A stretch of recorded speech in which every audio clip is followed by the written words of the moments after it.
Thick, yellowish fumes, a billowing smoke cloud typical of burning lead. On the 15th of April, more than 300 tons of lead went up in smoke, but it did not disappear altogether. The fire completely destroyed the structure, especially the roof's massive lead coating and the 46-metre-tall spire, also covered in lead.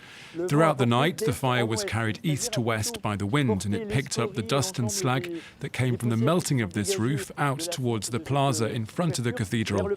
So the next day, with police and laboratory assistance, we began to map the district and the cathedral's immediate vicinity to find out where the lead ended up and what were the pollution risks. These first samples showed the risks were extremely high close to Notre-Dame. Nearby streets were immediately closed off to public access and steps taken to avoid spreading the toxic dust. The cathedral doors were sealed and construction workers took extra special precautions. Workers use respiratory equipment and disposable overalls. For lead, the protocol is twofold. First, protect the workers so they don't poison themselves when they're inside the cathedral. But second, and above all, when they clock off work, to ensure they do not spread the lead outside the polluted zones. Since the fire, the stones of the plaza are washed every day. The water used for cleaning, now contaminated, is then taken away.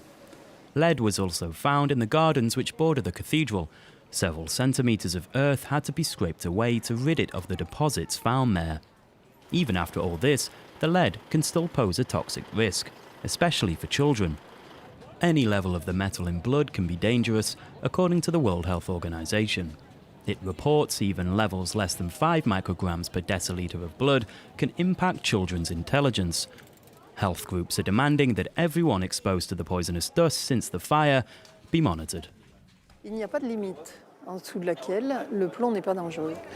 Lead is always dangerous, no matter what level. We believed for a long time that because symptoms only immediately manifest themselves at high doses, weak doses didn't pose much of a risk.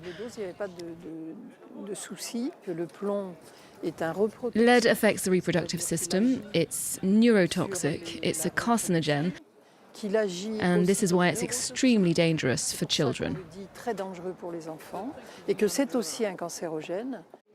Health authorities have advised those who live near Notre Dame to clean their apartments and any object small children can put in their mouths.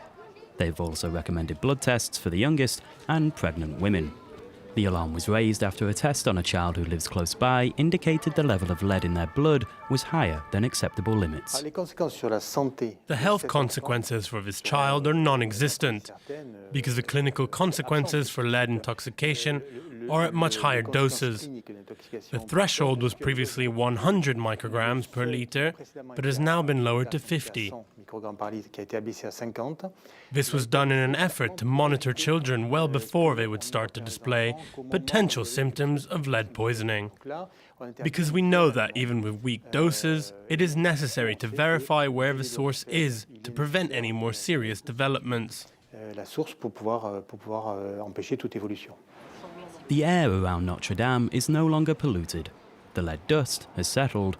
The risk today is ingesting it. But during the fire, thousands watched as the cathedral burned, many of them completely unaware they were in range of these toxic fumes.